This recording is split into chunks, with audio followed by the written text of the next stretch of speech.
Gold's Gym, Venice. Dog, your first time. Bucket list. Was it a bucket list? That's a bucket list, bro. I've been looking at that place since I was a teenager. You know, just the Arnold days. You know, that's never even thought I'd do it, but it was cool as hell for me, man. Something about that gym that just makes you want to train harder. Just visualizing the people that, you know, why that place is famous, you know, what that thing stands for, you know, like Arnold's one of my heroes. So that was very cool. Arnold had a speech that he gave at a college, and I can't quote the whole thing, but the thing that really stood out to me is he said, work like hell and advertise. And what he meant by that was show your work. Show your work. Show people that you're working. Advertise how hard you work. And that's what we do, right? We show the consistency. We show the dedication and all of that. And something about you that I've learned, and I've been watching you for a while now, and I'm so thankful to have you on board with me, and so thankful to have you involved with JWX and all that stuff. Like I've been manifesting you in here. You don't know this, but I know this for quite some time now. And I've nudged you a few times. Yeah. And finally here we are. And I've got to spend a number of days with you now. I mean, you decided to take a trip to Huntington Beach, which happens to be my stomping grounds. And now we get to go out to visit Jay and go train with Jay in Venice. And here we are now doing this podcast. But work like hell and advertise, that's what you've been doing. And now we're going to take it to the next level.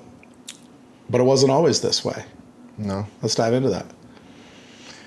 No, I mean, definitely would advertise my business, but not myself, you know?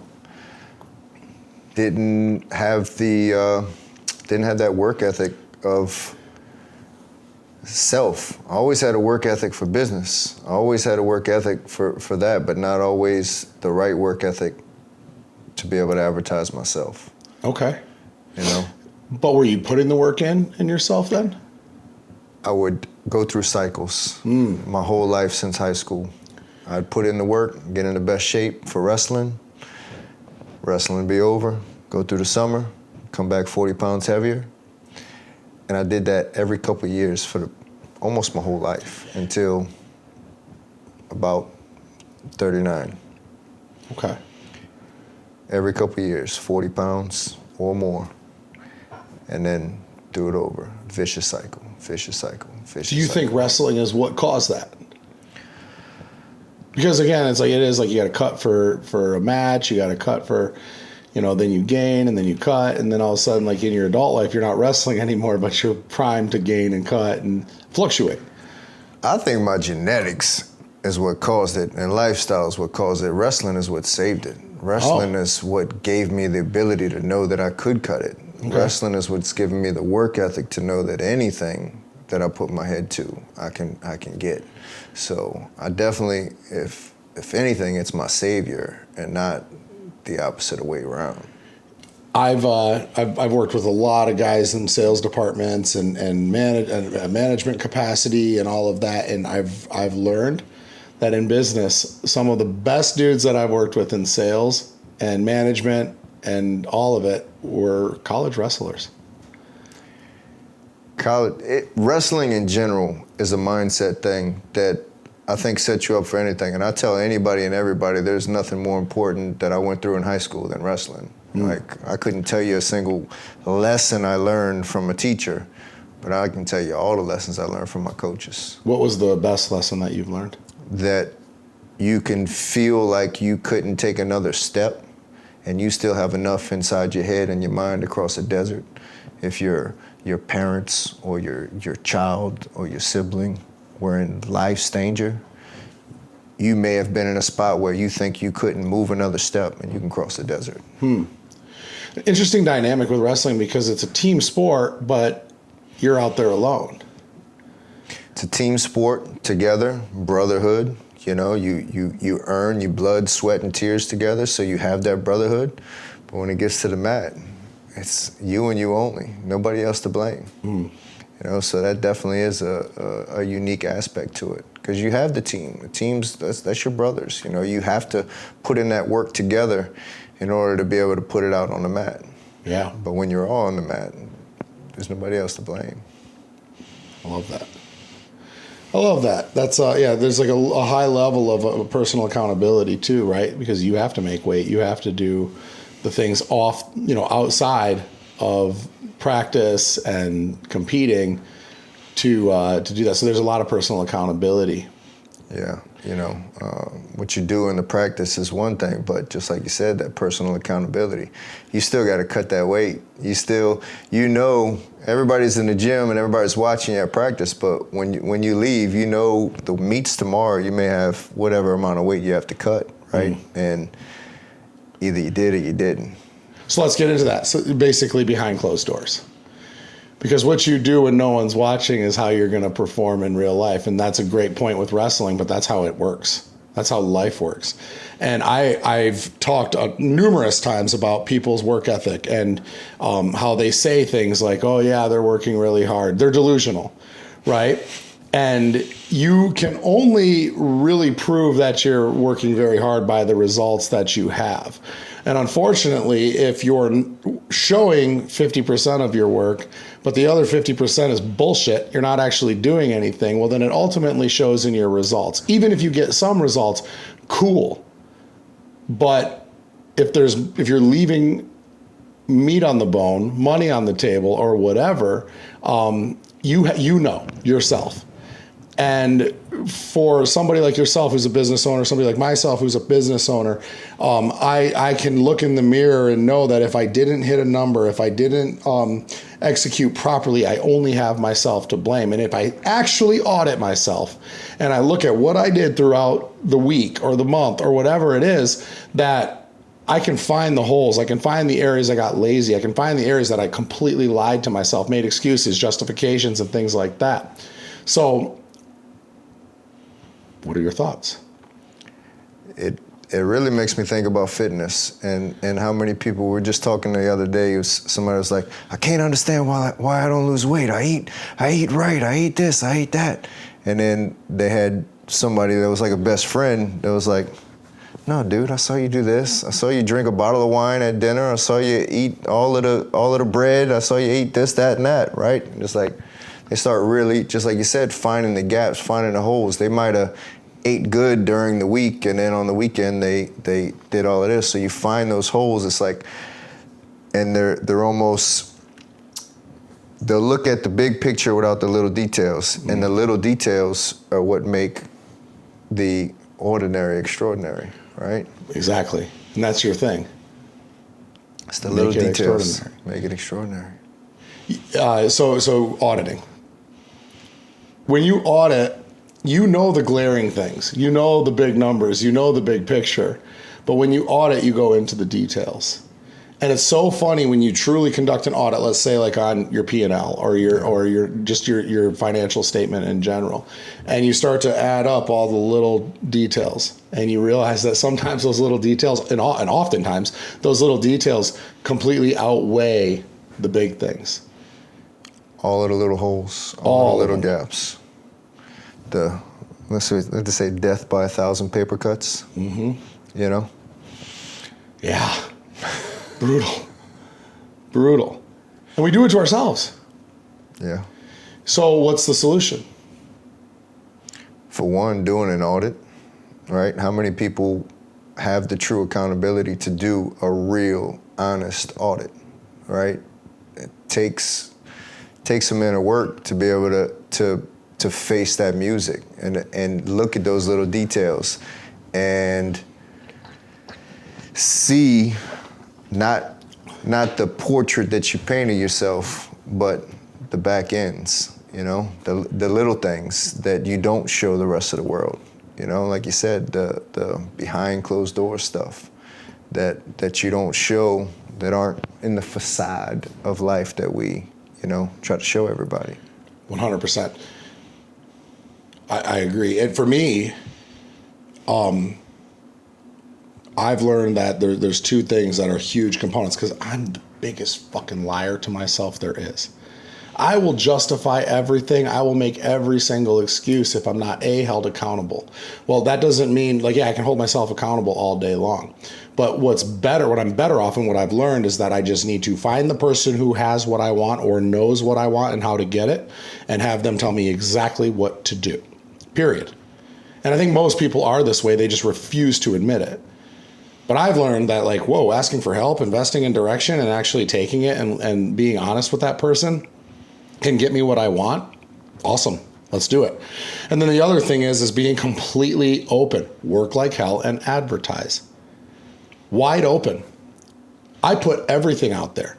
I put when I'm struggling. I put when I'm dealing with things. I put when I'm winning. I put the grams that I eat. I put everything out there because, one, I know that everybody seeing it will know that there's accountability there based on my audience. I'm not going to fail my audience and the people that are cheering me on and watching me, or even better yet, the people that are hating on me, hoping that I fail, right? And two, I always go back to the movie 8 Mile. Undress yourself first, so then no one else can. Nobody else can. I love that. I mean, being an open book, it makes things easier. What can you take from me? If I show you my flaws, if I show you my weakness, what are you going to tell me? I've already told the world. Right. So that's definitely one way to do it.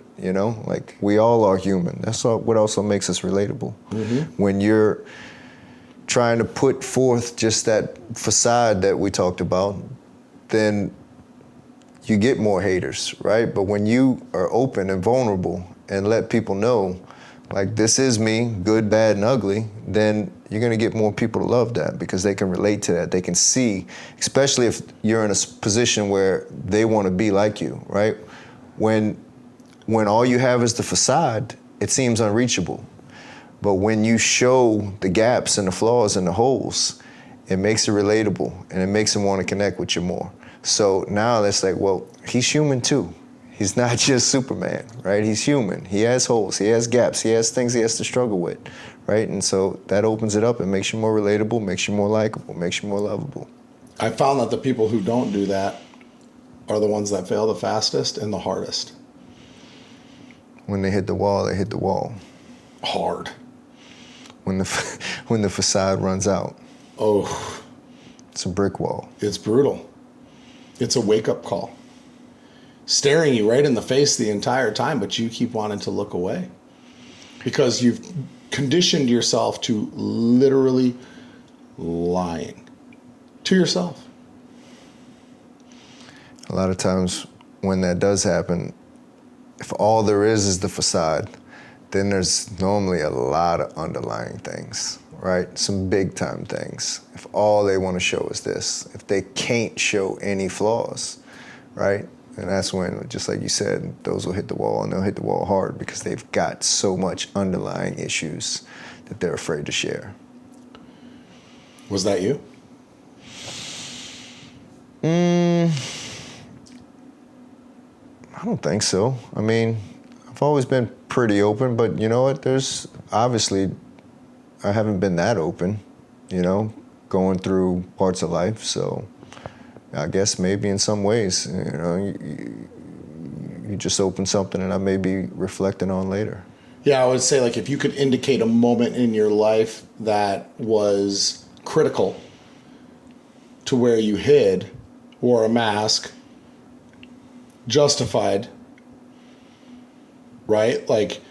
Where was the collateral damage, or how did it unravel and what did it turn into? That's a big thing for me. I don't ever like to dwell on my past, but I do like to take lessons from what I've done. And even what I currently do, I'm not perfect. And, just last week, I miscommunicated with somebody that I care about. And it kind of created a trust deficit there. Not a trust deficit, but a communication deficit, right? Mm-hmm. To where I lost a little bit of connection. And I had to go back and audit, like, where did I go wrong? Where did I miss? And that was a big lesson for me. And it was something that I had to think about and something that I had to continuously work on. And that stuff happens to me all the time. It's never anything detrimental. It's never anything that would hurt anybody or be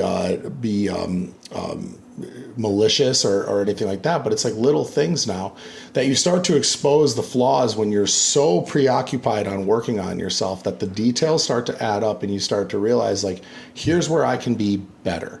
Here's where I can do things. And I think that when you are super, super disciplined, right? Like for myself, this whole entire year, I have been on point disciplined, showing it all, showing when I'm struggling, talking about things like my current situation with, with my divorce and all of that.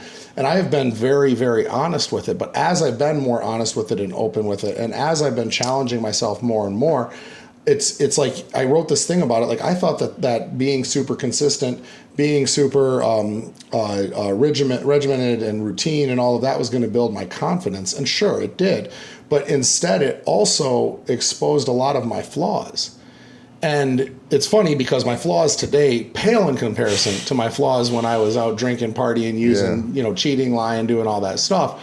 But they're still flaws. And to become the man that I want to be, I have to continue to expose those and find them out. And I feel like the only way that you can truly find that out is, one, by being honest with yourself, but two, by burying into your personal development and allowing those moments to really stare you in the face. I have a glaring moment, now that you bring that up, that was a big changing point in my life and came through a fellow friend and my mentor, Jay Ferrugia. He asked, what's the biggest lie that you're telling everybody? And I had to sit with it because I'm a very honest person. I like to live my life where I don't need to lie. And so at first it was perplexing. I was like, I don't really have anything to lie about. And then it hit me like a ton of bricks. And at that time I had been smoking weed daily since a teenager. And nobody really knew, unless you really knew me, because it wasn't something I did like all the time, everywheres. But I did do it and did it daily. And I was like, I'm addicted to fucking smoking weed. And that was like the aha moment that was like, you are lying. You're lying to yourself about just because you don't need it, just because you don't go through withdrawals or you don't need it like a fiend or like this huge pothead, you still smoke daily and you have for 25 plus years. And that right there was that glaring thing that, all right, yeah, you are lying. You're lying about that. You're lying to yourself about that. You're lying to the world about that, right? Just by not acknowledging it, right? And that was a game changer for me. Did you quit? I did. Haven't smoked since then. How do you look at weed now? I've taken some edibles periodically, so I'm not going to say I haven't been high, but to have to smoke every day like that, to see what kind of a crutch that was for me was huge. Not knowing it, because I'm functioning business owner, do this, do that, nothing, this isn't stopping me from doing something, but seeing the crutch that it was, and then still seeing the people around me that are stuck in that day-to-day habitual habit, seeing that as the crutch that it is, really helped clear my mind, and like, so of the things to be doing every day, it's not the worst, but to have to do it every day is not the best. Right. Yeah.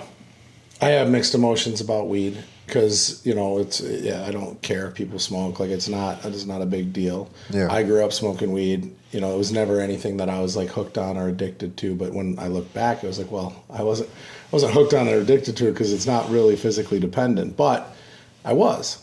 The process, the buying it, the roll in it, the whatever, like it was. And And now I look back and I think about things like weed, and I've had multiple stints with weed, and it's funny because what I've learned, and it's so funny too when you're, especially when you're in recovery or you're an addict in general, whenever you are dealing with stuff where you have to have a moment of complete honesty,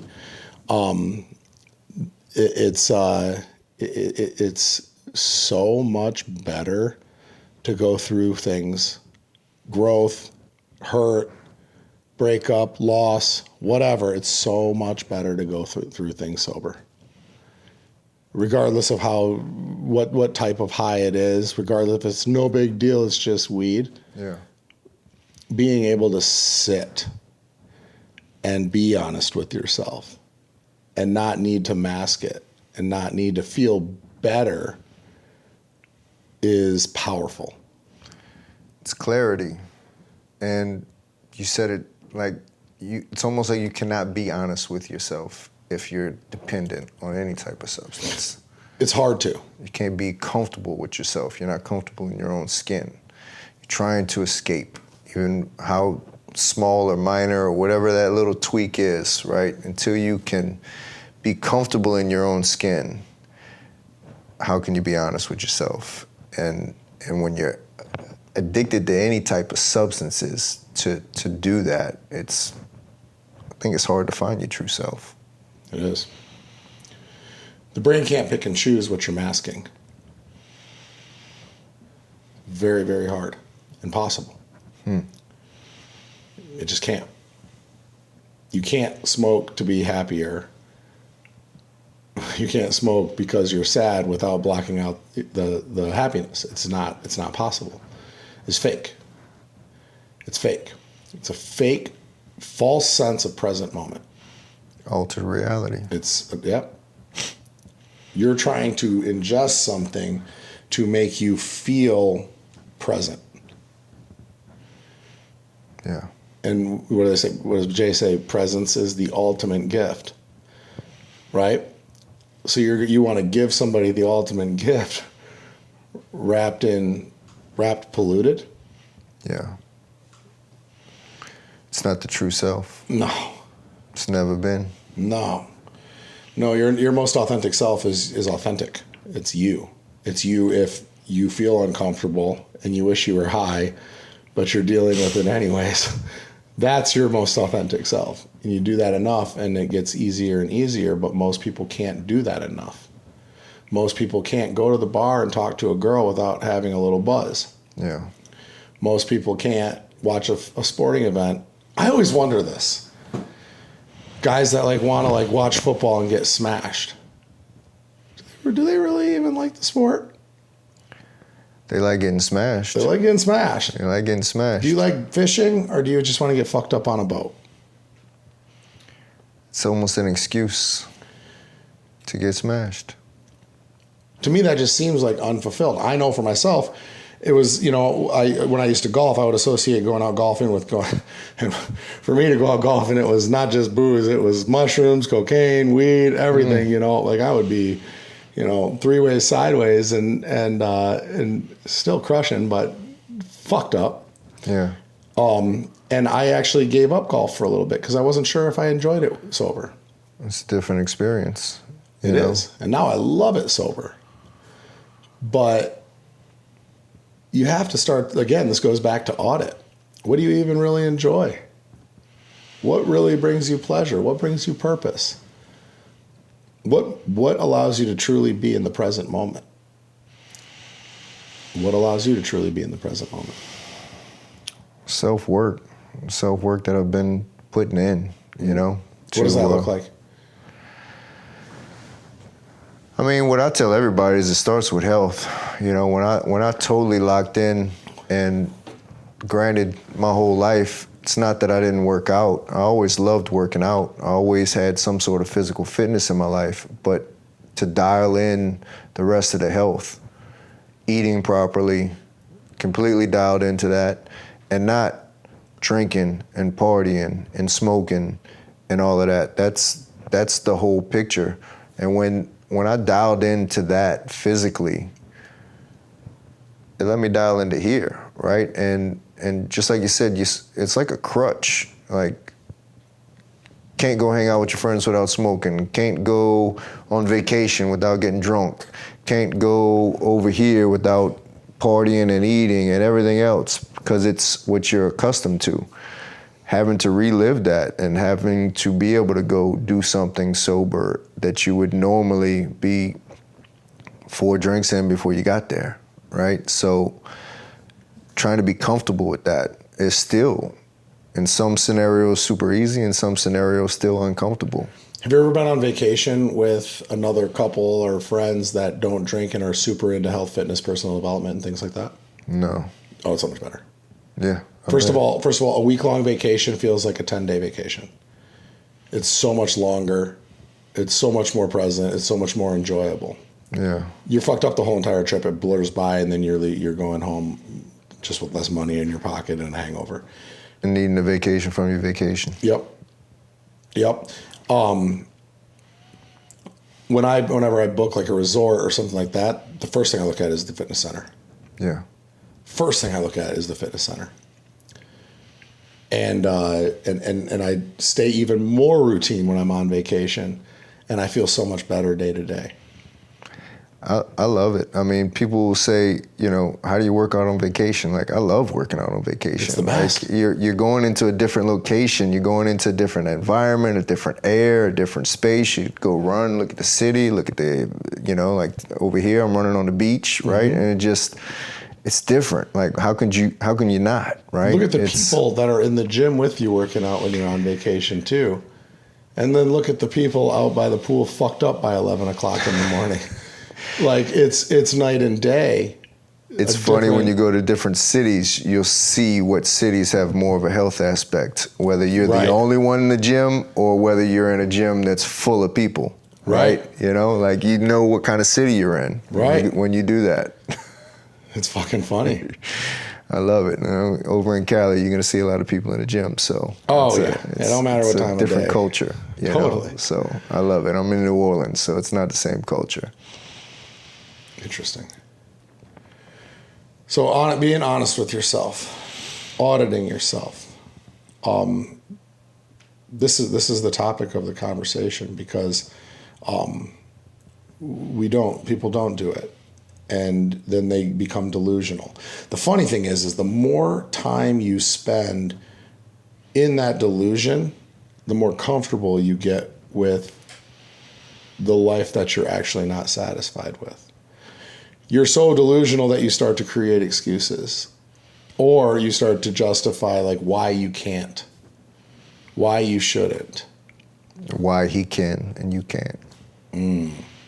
Why it's the genetics or the steroids or whatever, right? Why they have that ability and you don't. I love that topic. People always ask me, and this is I hate when people say people always ask me, but this is the truth. Dude, what do you do? Yeah. What do you do, man? Like, how do you get so big? How are you so lean? How do you make so much money? How are you so confident about things? And it's like, motherfucker, it has nothing to do with what I do. I mean, sure, there's elements of like hard work and like the consistency and all of that, but by far what outweighs more is what I don't do. What you don't do. Yeah. My life is built by adding, by subtracting. What I don't do. It's what I don't do. I don't stay up late. I don't scroll fucking mindlessly. I don't drink. I don't do drugs. I don't hang around shitty people. You said it. It hit the nail on the head, because the first thing I think about is throughout my life I've been in good shape numerous times and in different stages and for different sports or different body types. But the reason why I'm in the best shape of my life is not what I'm doing. Obviously, that's a huge factor, but it's what I'm not doing. It's the not drinking. It's the not eating bad. It's the not partying, right? Every gym is full of guys who have shit diets outside of the gym, and and train really hard and still drink on the weekends and stuff like that. Belly is as big as their arms and shoulders, right? You know? Like you can tell a guy who doesn't have the don't do part of their life. And you can tell the guy who has the I don't do that stuff part of their life that's glaring. It's fucking glaring. I do the work in the gym, but I don't do the work out of the gym. Mm-hmm. Where like the out of the gym, the out of the whatever you're doing is way more important than what you do. For the results. Regardless of what you're doing. If you're working on your relationship, what you're doing away from the relationship is going to make much more of an impact. If you're working on your business, right? What you're doing outside of work is going to have a massive impact on the performance of your business. What you're doing in the gym, obviously, if you're at home eating, like you can't out-train a shitty diet, right? Like it's the biggest cliche in the world, but it's so fucking true. It's as true as it gets. You have to add by subtraction. You have to let go of the habits. You have to let go of the things. A gentleman at the event on Saturday, the day you were there, you know, I had told him, you want to boost your confidence, get over the anxiety and all of that. I quoted somebody that says this all the time, but I said, get a fucking six-pack. And the point of it is, and he's like, well, that's vain. I'm like, no, you don't get it. The amount of shit that you have to avoid to earning a six-pack, or at least visible abs, the amount of shit that you have to say no to get to that is going to literally baptize your fucking life of bullshit so you can earn something that such a small fraction of people his age or our age or whatever have. The delayed gratification. Correct. And in doing that delayed gratification, you're getting rid of all of the don't do's. And when you're not doing all of the don't do's, what do you have more time with? You have more time with yourself, right? So now you're getting to know yourself, right? Just like you said, get a six-pack, not for the vain part of getting a six-pack. It's everything that comes with all of the things that you did to get the six-pack. Right. That changes your life. It ain't the six-pack. The six-pack is it's like the trophy, right? But everything else that comes with getting the six-pack is what changes your life. 100%. I mean, it's so true. And the best part is that along the way, the things that you're going to learn about yourself, just like I said earlier, my flaws, the areas that I lack, the areas I can do better, you see them. And all of a sudden, you start to care about them more. Because those little flaws, those little errors in your life, they start to impact the things that begin to matter. Because you start to work on yourself, you start to really dial in on your self-worth, right? Which first starts with self-awareness, right? And you really start to dial in on your self-worth, and you start to build that consistency, that confidence, and all of the great things that come along with it. You begin to attract abundantly. And then all of a sudden you start to see like the things that work and don't work as you're beginning to bring more abundance into your life. It's much more glaring than if you're in a constant negative frequency. Without a doubt. I mean, when you start winning, people around you start wanting to change. They start seeing those changes that you've made, and it's inspiring, you know? And if there's any other trophy that you can get, it's when you start inspiring others. You know, like that, anytime I get that, I start feeling goosebumps. The funnest part to me, the ones that really light me up, is when people that I admire come back and tell me that I'm doing something that's inspiring them. Like I'm admiring them maybe for something else, maybe a business trait or maybe a personality trait, right? And when they come back and tell me, and I'm not even expecting it, aware of it, and they tell me that what I'm doing is inspiring them, like that lights me up. Like, and if I know that people that I'm inspired by are inspired by me, what about the people that have so many more levels to climb, right? What about the people that are not quite there yet, that are not inspiring, right? So that's one of the biggest reasons why I'm inspired to do what I'm working on doing. Like, to be a conduit of personal elevation was another aha moment that came in a Jay meeting. Tell me about that. He asked the question to the group, what do you want on your tombstone? When people visit your tombstone, what will it say? Same thing, I had no answer for it. I had no predetermined thoughts about it. I never thought about that in my life. And so other people in the room start going around, and they're like, well, he was the best father, the best husband, the best son, the best whatever, right? And it was all nice stuff. And I want to be that to everybody my whole family, right? But that was not what was relating to me. And what hit me like a ton of bricks, like a lightning bolt, was he was a conduit for personal elevation. And when it hit me, it was one of those aha moments. I listen to those aha moments. You know, when I have them, I follow them, I go with them. And that right there, like,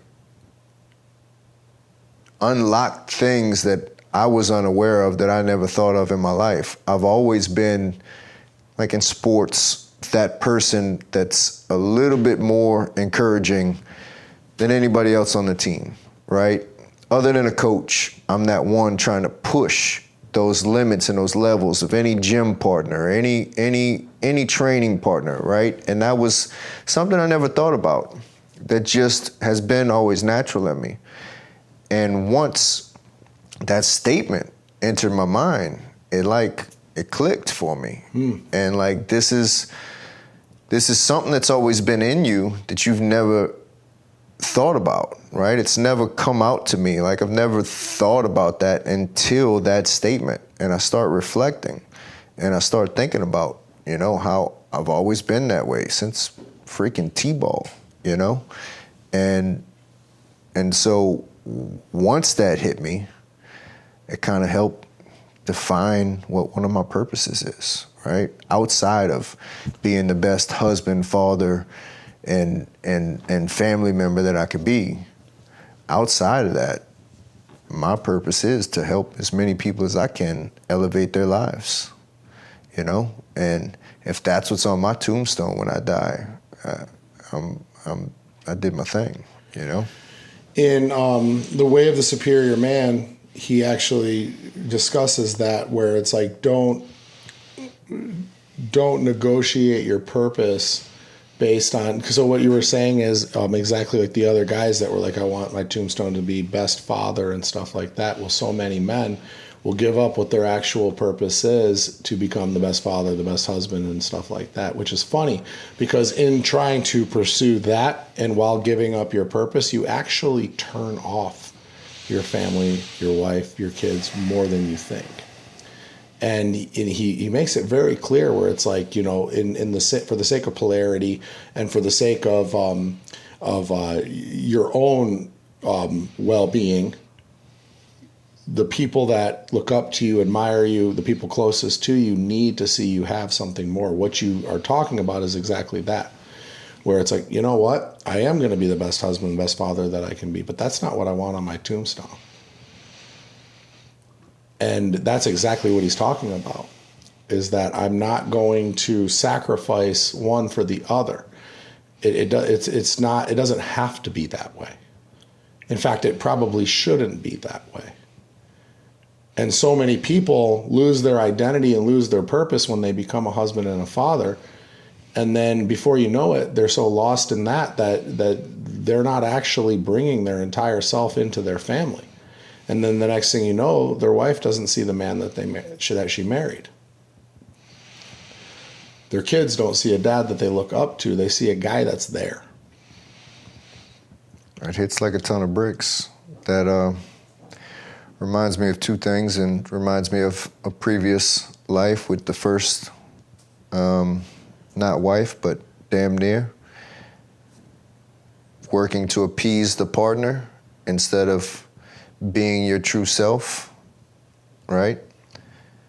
And the other side to that coin is being an entrepreneur, working, building a business, and dealing with some of that guilt of burying yourself in your work versus some of the other parents you'll see seem like they bury themselves in the kids or the family versus the work, right? And wrestling with that. But just as you said, if you're not your true self,